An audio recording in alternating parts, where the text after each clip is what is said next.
around the globe, actually. I've worked with Chris with clients in both Ireland and Mexico.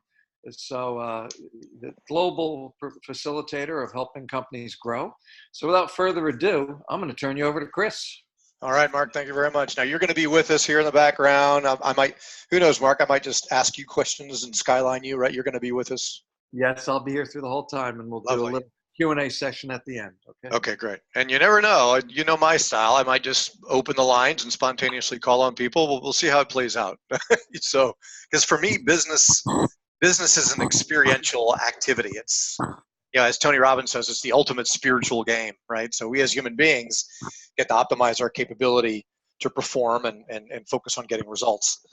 So anyway, so we have about 45 minutes together. And my intention, really the purpose of this session is to introduce people to things they may not be seeing about, you know, their possibilities around what can be.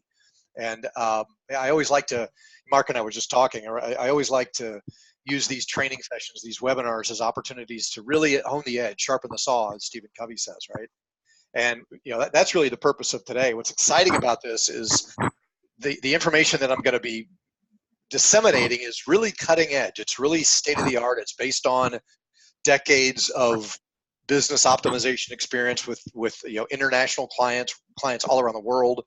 And what I want to do is give folks a reflection on what needs to be done and what must be done, and we get to choose to do it, you know. And everybody is here for a reason. You're here because you're a leader in business and you're oriented toward doing what it takes.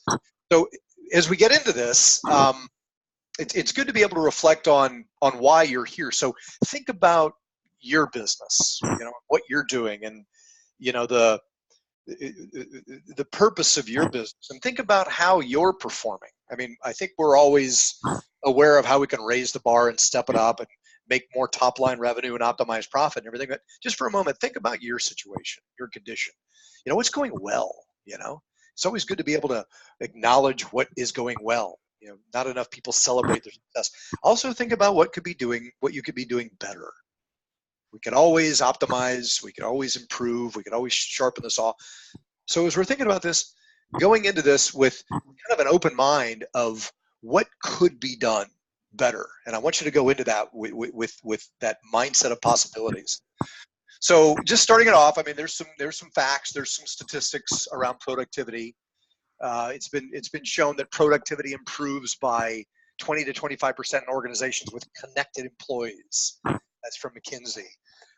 Employees who exercise their strengths on a daily basis are 8% more productive and 6 times more likely to be engaged, according to Gallup. In teams with high employee engagement rates are 21% more productive and have 28% less internal theft than those with low engagement. And one statistic that I enjoy is that companies with engaged employees outperform those without engaged employees by over 200%. So the statistics are there, the facts are there. And one thing that I do want to define, a lot of people ask me, well, Chris, you say new economy. So what is the new economy? So the definition of a new economy, it's actually a buzzword describing new high growth industries that are on the cutting edge of technology and are the driving force of economic growth. So the new economy is commonly believed to have started in the late 90s as high-tech tools, particularly with the internet and increasingly powerful computers, they make their way into the consumer base and the business marketplace. So the new economy was seen as a shift from a manufacturing and commodity-based economy to one that uses technology to create new products and new services at a rate that the traditional manufacturing economy just couldn't match. So putting that out there, I mean, that's the definition of the new economy. So just facts, trends, perspectives, and of course, truths. From our perspective, there's 4 overriding truths of business as we go into this. And the first one is that organizations are perfectly designed to achieve the results that they're getting. So think about that. So as you reflect on your business, you're getting the results you're getting, and you're perfectly designed. You've actually set yourself up to get those results. So it's really important to be focused on constant optimization, you know, whether it be Kaizen, Kanai, whatever you want to call it, always raising the bar and focusing on consistent optimization.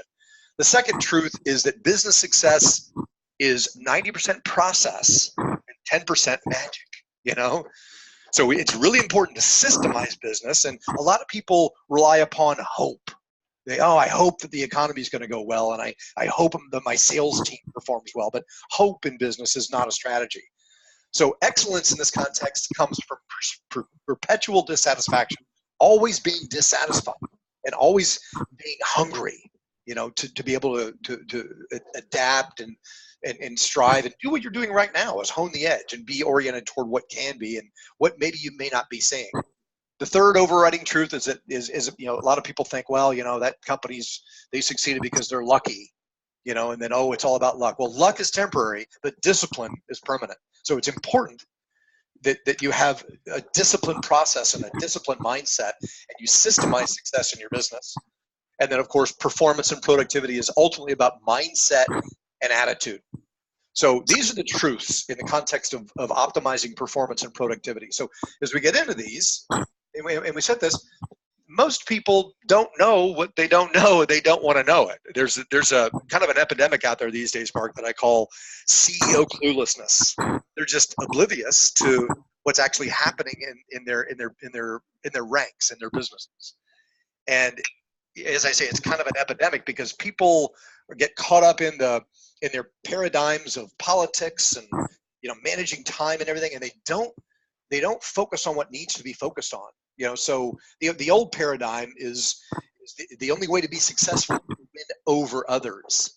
But these days, trust is what it's about. The teams that work together longer work together better. So time builds value, allowing people to work together and building rapport and trust. And you can't be oblivious to that. And again, I honor people that are engaging in this discussion because you're receptive towards seeing and hearing and being able to engage what you may not be thinking about. So it's really important to step past this and be aware of the condition of the marketplace where people just aren't aware and they're happy and they're comfortable with that status quo. But it's all about innovation. So innovation, I put it out there. It's a good word. But it's such a buzzword these days. Frankly, people abuse the word innovation because they may talk about innovation, but they're not actually doing what needs to be done to be able to innovate. And frankly, if you know how to innovate your solution, frankly, you would have already done it.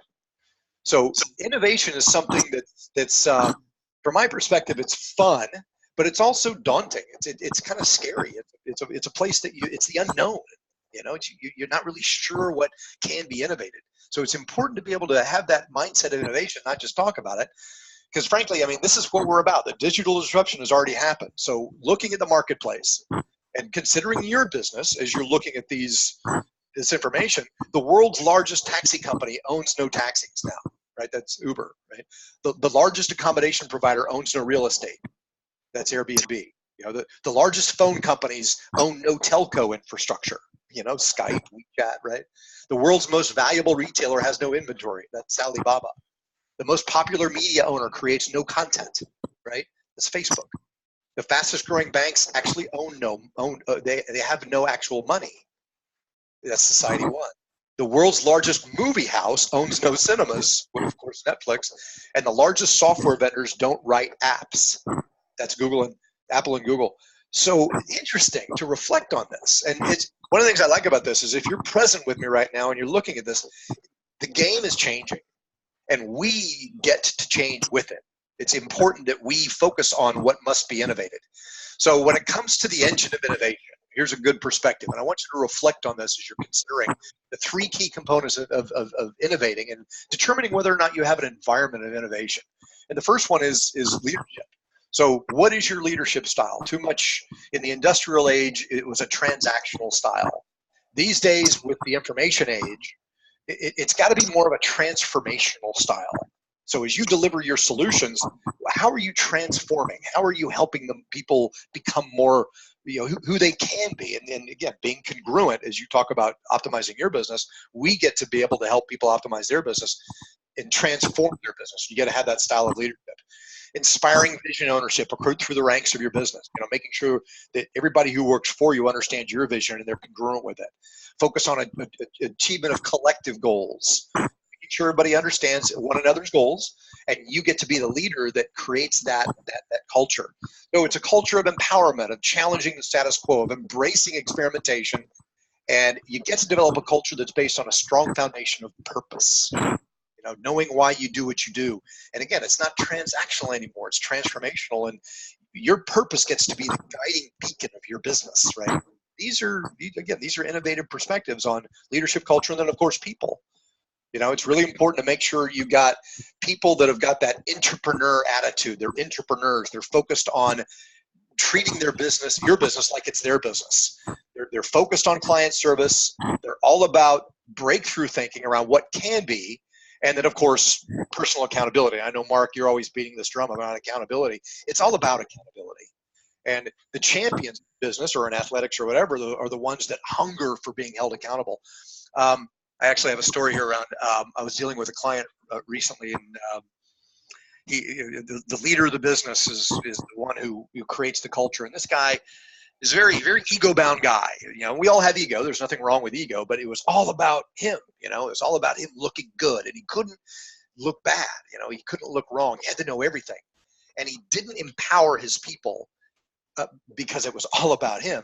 And even though he built a business and he tried to engage it, he couldn't keep good talent because he wasn't innovating the way he was leading, the way he was optimizing his culture, and the way he was empowering people.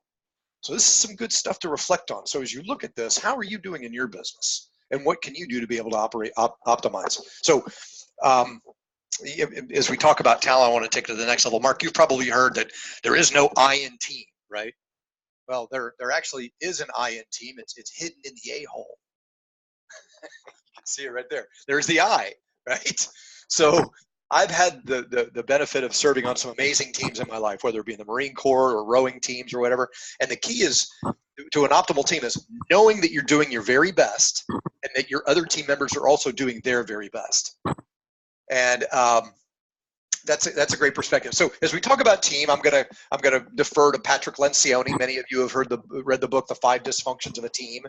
And I'll defer to him as the expert in this context. And you can notice on the screen, these are the 5 dysfunctions. And it starts from the bottom. So as you optimize team performance, you got to have trust. Too many teams don't have trust. And if you don't have trust, that's the foundation of the pyramid. And the pyramid will crumble unless you have that foundation of trust. Fear of conflict. Too many people avoid conflict because they want everything to look good, especially in today's era. I don't necessarily want to categorize it as the millennial generation, but it's the era of people just want everything to be good and rosy and peachy and everything. But you got to have conflict. You got to make the distinctions around what can be. But too many people don't really want to have that healthy debate. So it's important to be able to speak your opinion without that fear of retribution. Lack of commitment is the third dysfunction of the team that Lencioni talks about. So people, they may talk about it. Again, they put up smoke screens, but it's just rhetoric and they're not really following through. So you got to have commitment across your ranks. Avoidance of accountability. A lot of people they talk about accountability, but they avoid it because they don't want to be held accountable. I mean, accountability from my perspective, Mark, as you're aware, it's the breakfast of champions, right? The champions are the ones that want to be held accountable. They hunger it, they crave it. And then, of course, the final dysfunction is inattention to results. So it's important to have that results-oriented ethic. And that's one of the things I love about the results.com platform is it's all about putting the results out there and understanding what they are, using OKRs, objectives and key results and that methodology, and holding people accountable toward doing what needs to be done. So again, dysfunctions of a team.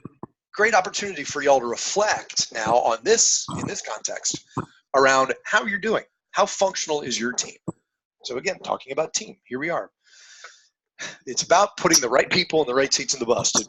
From Jim Collins and Good to Great. I'm sure everybody's read Good to Great. And it's about hiring conscientious people. And this is something that's like, well, of course, Chris, that's kind of obvious. But this is my experience with, working for, basically a decade and a half globally in multiple countries. And people just aren't hiring the people that are the most conscientious to do the job that needs to be done. So how do you vet these people? Well, part of it during the hiring process is you got to watch out for the rhetoric. There's a lot of really good actors out there that are saying they can do things, that put out resumes that are frankly not qualified. So it's really important to be able to, distill that and diffuse that smoke screen and then test them during the interview process. If you're hiring salespeople, test them. Have them sell themselves, and maybe give them some rejection and see how they show up. Challenge them, see how they really show up, whether it be business development, operationally, or whatever, and realize that, it's not just about hiring people for the sake of hiring people. I was actually working with a company recently, and they said, hey, all we need is headcount. And, their context is that they were very profitable. And some of the time, from my experience, Mark, profit can hide dysfunction.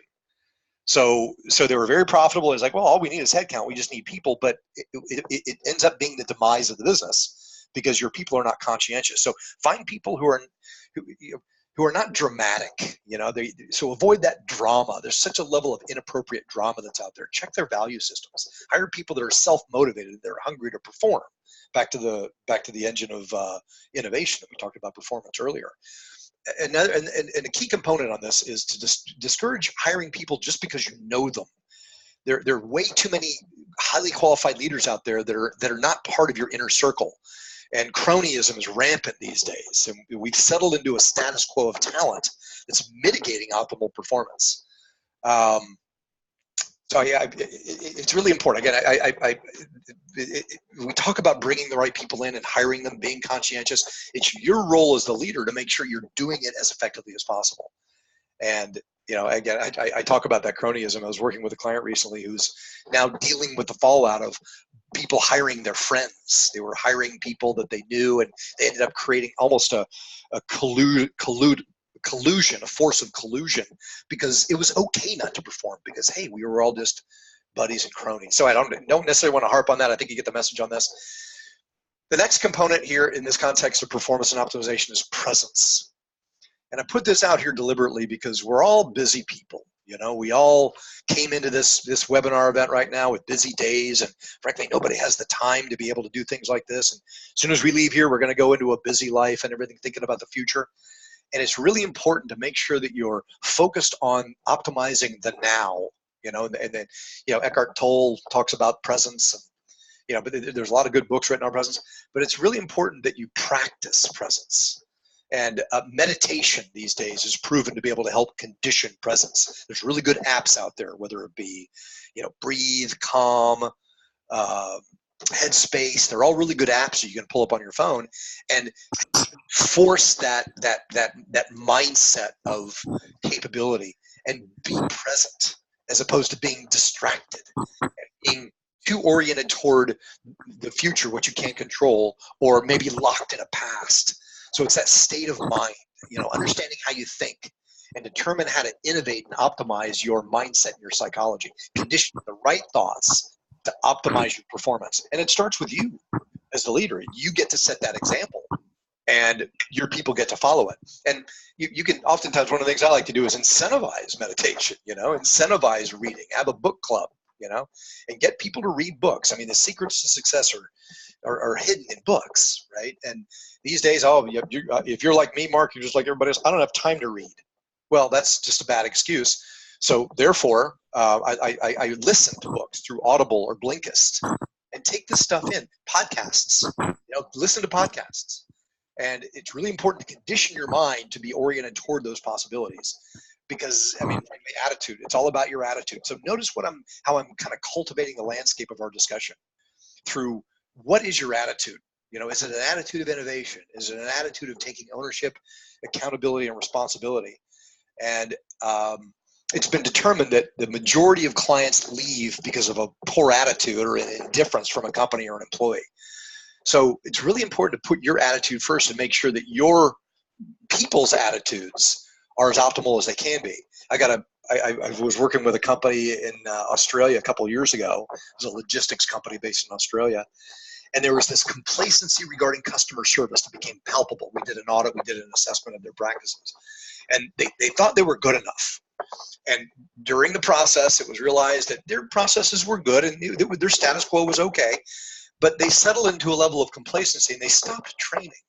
They stopped honing that edge and sharpening the saw, and their team capability atrophied. We were able to quantify a drop in client retention because people weren't hungry. They were just okay with that level of attitude. So it's important to have that attitude of always striving and driving for more, right? So layering this in with another perspective, I'm sure, Mark, you probably heard about this book, Black Swan, by Nassim Nicholas Taleb. So it's a really good book on really predicting the improbable. And a big chunk of the book is describing two subsets of the world, the mediocristan and the extremism. So mediocristan is the world of the regular Joe. Basically, earnings are related to the amount of work that you do, and things are predictable, or at least mostly so. The extremism is the world of rock stars, business champions, and true leaders. So Taleb challenges our notions about success, and some companies and some CEOs that we think are role models probably just got lucky. Interesting perspectives he's got in this context. So, but what I want to relate to, I mean, it's a good book. It's a very heady read, and I'm just going to kind of summarize it. What creates uncertainty? So here we live in an environment of uncertainty. Nobody can predict the future. Uncertainty is caused by lack of knowledge and foresight and preparation, which in turn causes lack of understanding of what disruption looks like in your space, which in turn causes missed opportunities to thrive and grow, and basically missed threats that can and often do destroy your business model and your value proposition and your market position, as well as your reputation and your customer base. So it's important to be aware of uncertainty and being able to see potentially what you're not seeing. And vision in this context, frankly, vision isn't enough. Strategic planning is about defining a vision of your desired future and the strategies that are going to realize that future, and realizing a vision that might be irrelevant if your organization no longer exists. So you go through life and you go through business, and all of a sudden you're out of business. You know, that vision becomes irrelevant in its present form if you're not doing your best to predict the future and seeing those uncertainties. So what are the chances that your organization could be gone from the competitive landscape, leaving an unfulfilled vision behind? So vision's important, but it's also important to be able to see what the vision could be, look beyond the vision into the possibilities. So as we talk about black swans, again, the highly improbable events. He talks about September 11th, 2001, and how that wasn't predictable.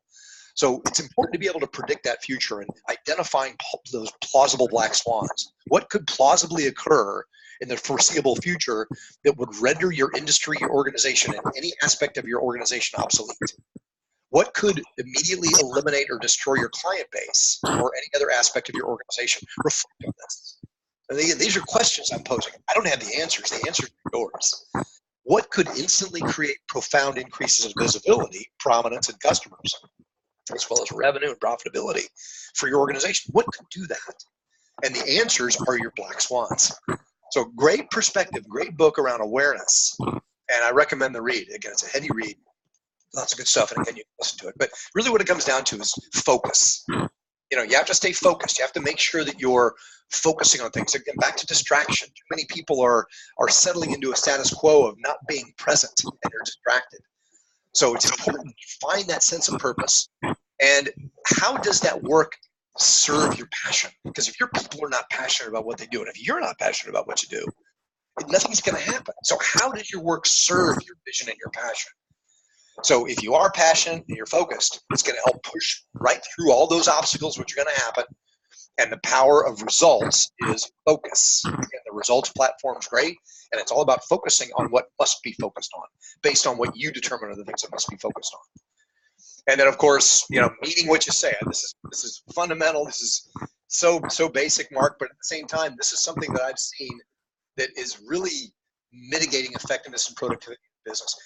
People aren't doing what they say they're going to do, you know? So it's really important to make sure that if you say you're going to do something, your word is your bond. It's not just about that transaction anymore. It's about being somebody that's trustworthy and trusting and trustable. You know, make sure you got a good customer relationship program and human interaction as well. You know, until the matrix plays out, right? Human beings are going to be the ones that operate in business. So do you have the fundamentals that really demonstrate that you care? It's a good question. The question is for you to answer. So as we talk about training, I mean, the moral of the story here is we talk about, you can imagine we're dancing around this, Mark, is training, conditioning, honing the edge, building the muscle. So as we talk about training, training's all about not talking about it, but actually acting on it.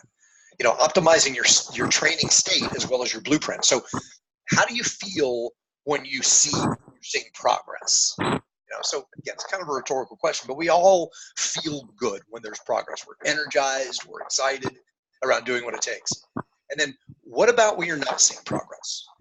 So resonate with that feeling of being energized, excited, but when the progress isn't happening, what's going on? How are you feeling?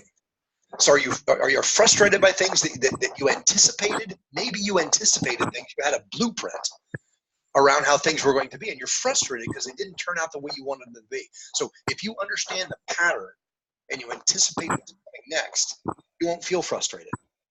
So again, this is predicting the future, being able to be present and aware, read those books, and being oriented toward what those black swans are and train toward them. So, and ultimately what it comes down to is mastery in business. And there's ways that people approach mastery. We all want to be black belts in the dojo, right? Being masters in business. So there's different ways that people approach mastery. There's the dabbler, right? People are dabbling, and I'm sure that everybody on the call is, oh yeah, I know those dabblers. They learn, they move up, their learning curve happens fast, and they plateau. And they get frustrated and they quit because they don't like the plateau. One of my mentors told me once that masters love the plateau, but they may decide to take on something else and repeat the cycle. That's dabbling. So people plateau, they get frustrated, they maybe said that they're in the wrong sport, the wrong job, or the wrong relationship, or whatever, and then they just dump it. So it's really important to keep dabblers off your team. So the stressor is the next level of how people strive to achieve mastery. The majority of people achieve their goals through stressing. Okay, stressors don't like problems. They hit another plateau, they repeat the process, and they struggle, and they stress all over the place. And they may find they finally get to their goal, but they're so stressed they don't enjoy it. But the majority of people achieve their goals through stressing. Right? But stressors don't like problems, only achievements. That's an unrealistic viewpoint. So realizing you've got the dabbler, you've got the stressor, these are not ways to achieve mastery.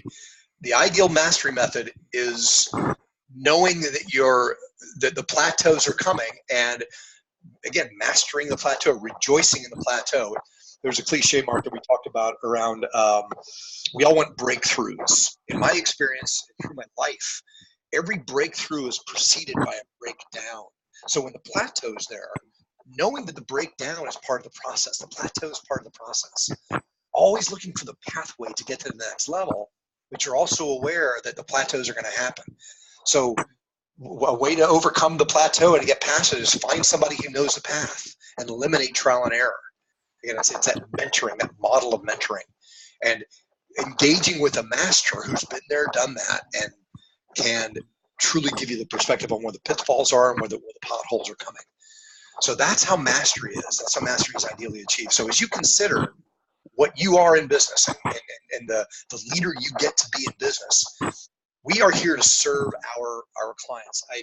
When I joined the Marine Corps, Mark, I had a business. I was doing really well, owned a house, recently married, and when the war started in 1991, it was my patriotic duty to sign up. So I accepted a commission as a logistics officer in the Marine Corps, and I held that for 24 years. And I learned in the process of leadership. The Marine Corps is the last bastion of pure leadership.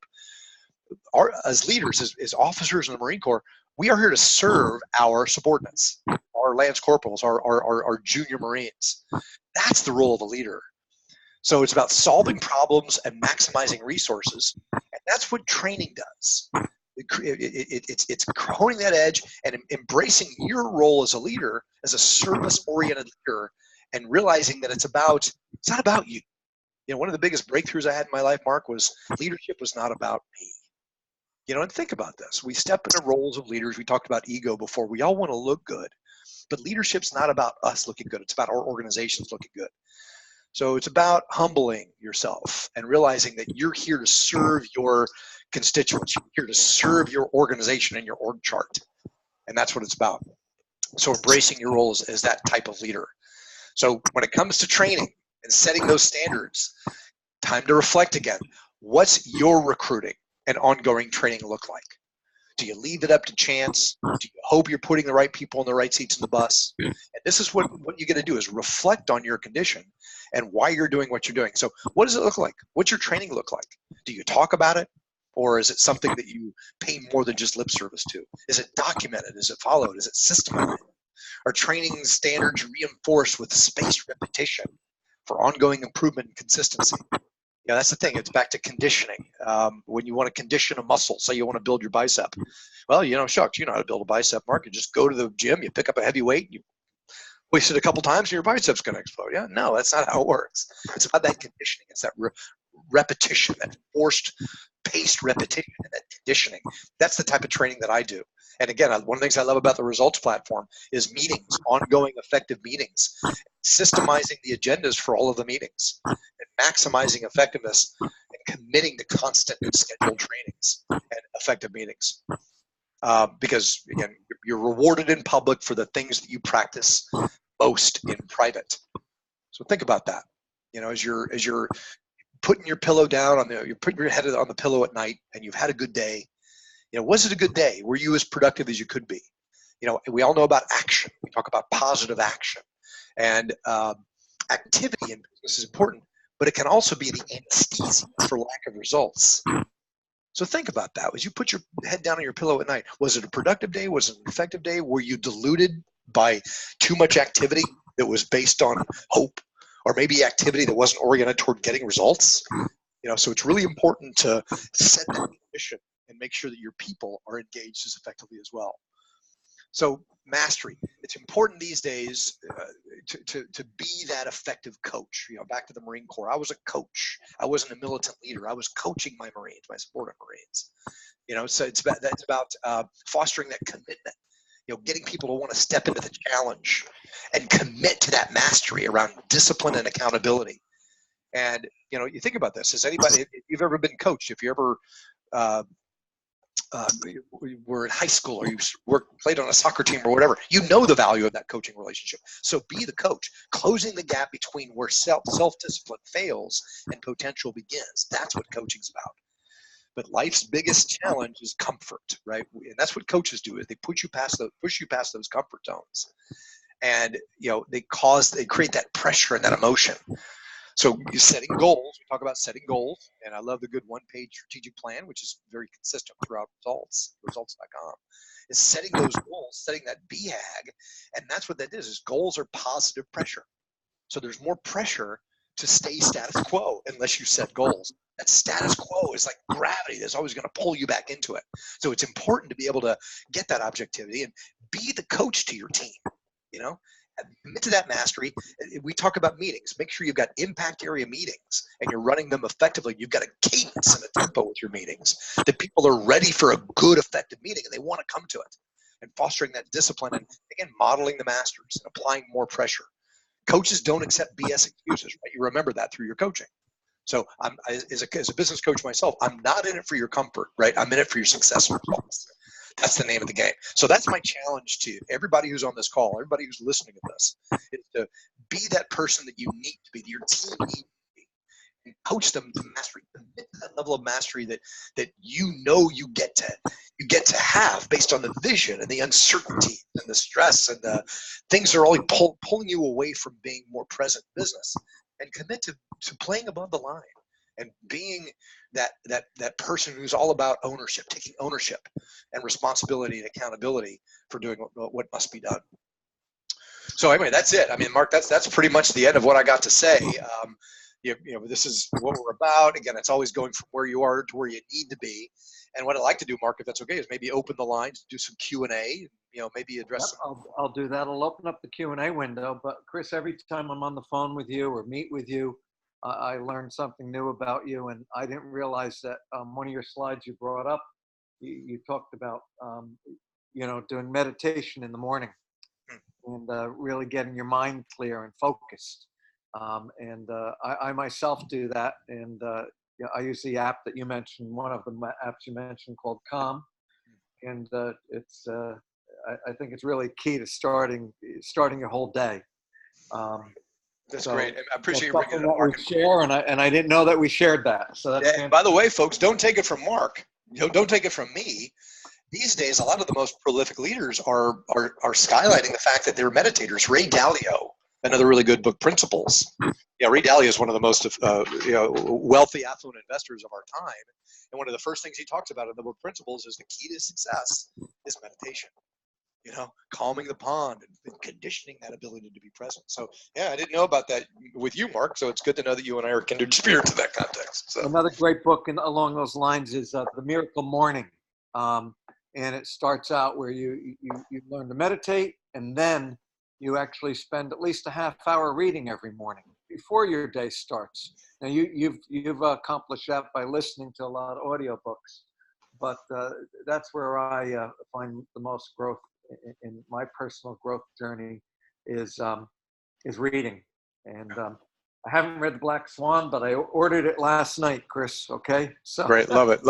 Well, leaders are readers, right? And frankly, and it's funny, Mark, because there's almost an epidemic. The floor for questions. Okay.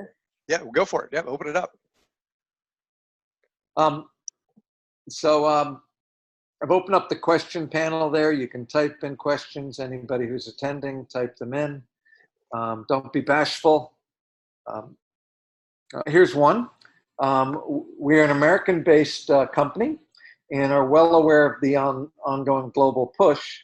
What trends are you seeing in business globally?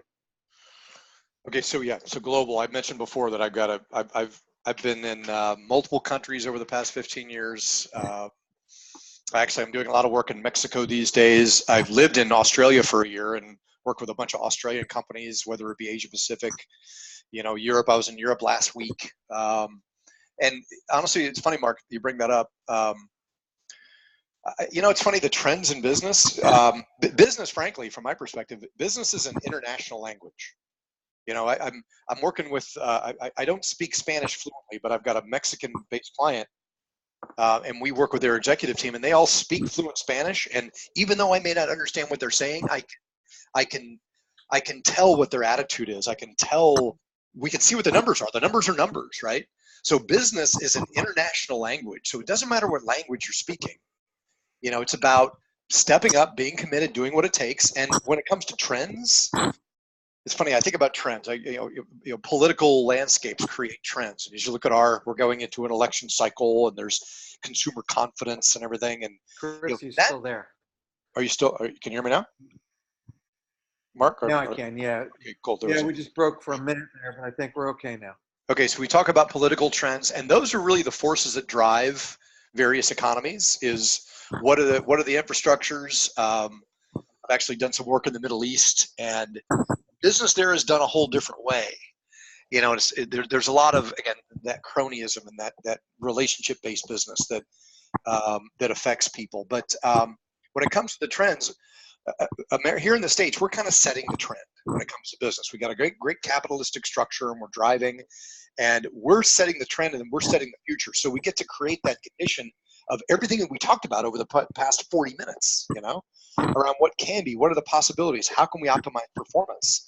But when it comes to global business, it's pretty much the same no matter where you go. I don't know what else to say about that. We could probably dissect the Australian economy and how Kiwis in New Zealand operate more innovatively than Americans do, so therefore they're more progressive. A lot of the trends that we see started in New Zealand. It's amazing how progressive they are across Europe, and all the different economies. But it's about, a lot of it is government policies, and when it comes to international currencies and things like that, exchange rates frankly have little to do with it. But we are a global society. We're an international society these days, and business is, again, it's an international language. So when it comes to trends, it's important that we embrace that, and we learn to collaborate across language barriers, and we learn to serve. And really what it comes down to, again, it's service, it's productivity. It's optimizing our minds and our ability to be present in the moment when you're engaging, no matter what country you're engaging in. So I don't know if that answers the question, but that's my response. That's great. And another one here, it's good to hear about all these methodologies and techniques, but what does it really take to be successful these days?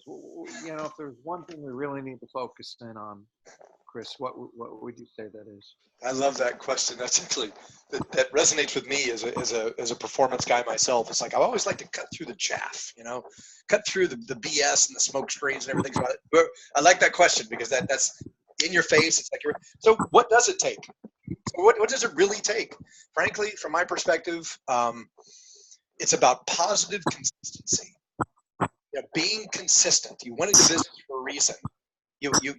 You're committed to getting results and everything, and being consistent in a positive way. There's lots of negative drama out there, so minimizing that ineffective drama that people seem to embrace. Just turn off the TV. Stop watching TV. I haven't watched TV. I don't even have a TV. So I stay on top of the news via the internet, but as soon as you turn on the TV, it's drama. We get sucked into negative drama. So maintain a positive, above the line, again, taking responsibility and accountability and ownership in an effective way, and diffuse those smoke screens by setting the example and fostering candor and trust across your ranks. That's what it's about. That's really, I love that. Getting through it, and that's what it takes to be successful these days. Positive consistency. Great. Well, what I traditionally do here at the end of the webinar is I thank everybody for attending, but I give a chance for both Results, who promoted this webinar, and Chris, who did an excellent job. Great job, Chris. But to just give a brief promotion about what your services are, and then I'll open up the floor for just a poll to see if anybody would like to be contacted about services from GPS and Chris Steely. So, okay, good. Well, thanks, Mark. Yeah. Give a little pitch about GPS and what you specialize in. So we are a management consulting firm. I've been in business now for 15 years. I've got a team of people, and it's all about, again, doing what it takes to be able to get to where you are to where you want to be through business consulting training. We actually have an audit process that allows people to be able to see what they're not seeing about their business, and then setting up systems and structures and accountability mechanisms, using the results.com platform, frankly, as one of the foundations of that, to be able to get results in where you need to be, whether it be business development, how are you marketing, how are you selling. So we actually offer a service. I'll have a conversation with anybody, a complimentary call, to determine what needs to be done. And we always have breakthroughs in these complimentary sessions. And we also offer an assessment, a growth map assessment, that gives people a strategic plan around what they, not a generic strategic plan, but a plan that's based on their specific business.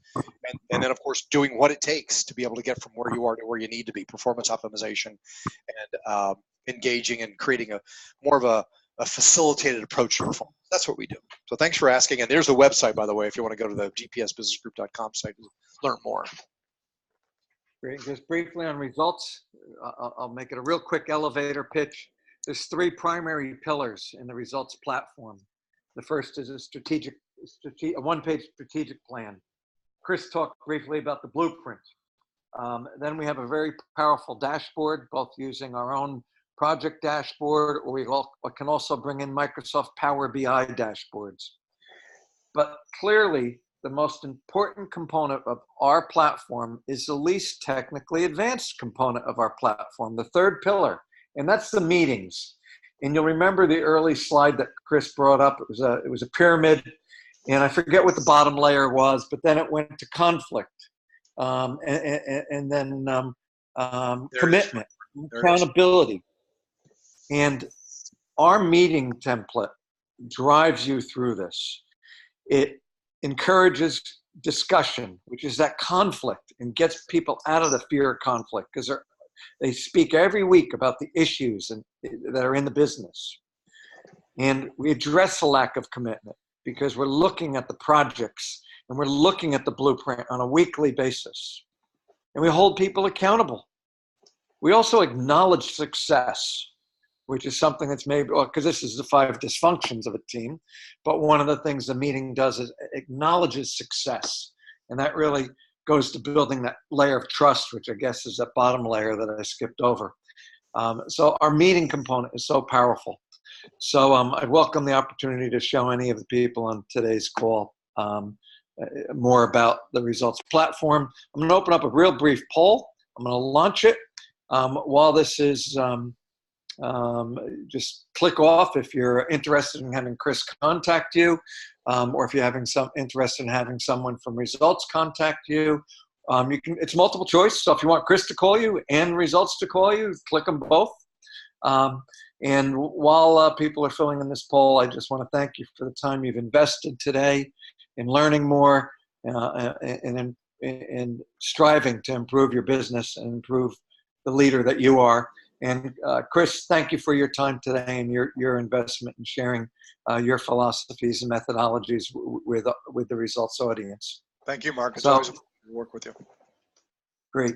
Okay, so I'm going to end the poll now. Thank you all. Have a great rest of your day. Bye-bye.